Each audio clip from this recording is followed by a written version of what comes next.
Hello, students. Welcome to English class. I'm your teacher, Mrs. Lata Singh. Yesterday we did the poem Break, Break, Break, written by the poet Alfred Lord Tennyson. In our last class, we have completed till where the poet saw the fisherman's boy playing with his sister and the sailor boy, right, singing in his boat at the coast. And now these lines that are coming forward, they are saying, and the stately ships go on to their haven. Haven means here their port, the small port under the hill. So here the poet is saying that everybody is unaware of his pain and everything is going on smoothly. Even the stately ships, they are moving towards their ports under the hills.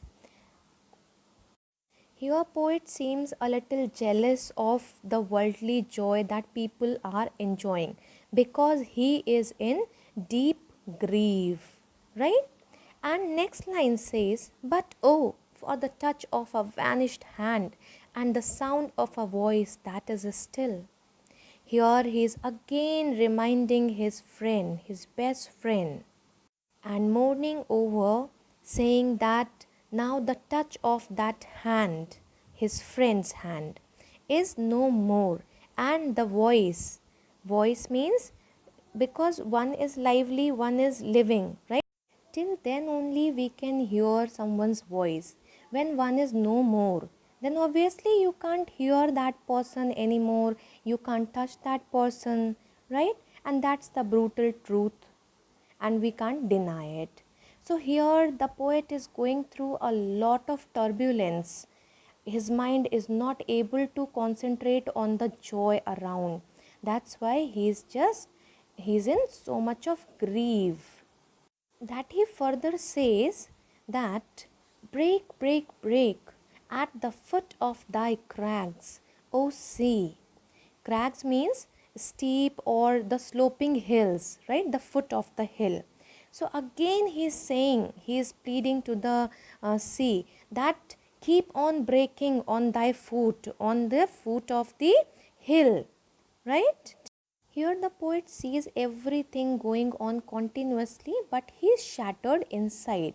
So he further says, but the tender grace of a day that is dead will never come back to me. It means that everything will go on as it is. Life will move on. Everybody will do their work. They will enjoy. But the grace that I had when my friend was alive, those days, that grace of the day, that is dead, that's silent, and it will never come back to me. And I don't know when I can rejoice the outside world, when I can feel the happiness around the world. Here all these lines represents his state of mind, the poet's state of mind, that he is not able to cope up with the world outside and the turbulence that is going on inside. He is so tormented, he is deeply in grief. The whole poem is written in a sad tone. Since the start till the end, we can see that the poet is not able to cope up with his situation, with the grief of his departing friend. He is not able to understand, he is not able to rejoice everything outside. He sees people and he also feels that he could also utter something, he could also say something, but he is not able to cope up with that mourning, with that shock of his friend Arthur Henry Hallam's death. Hope it is understood, beta. And do revise the poem once again, read it properly, try to get the explanations line by line, and then also if there is any issue you can tell me, I will explain it further. Well, lastly, we all have to understand that life is so impermanent and we have to learn to live with the cycle of life. People are departing, people are taking birth, and we have to understand that this is a vicious circle and we have to live in that. So we have to learn to move on and go with the flow of the life. Thank you.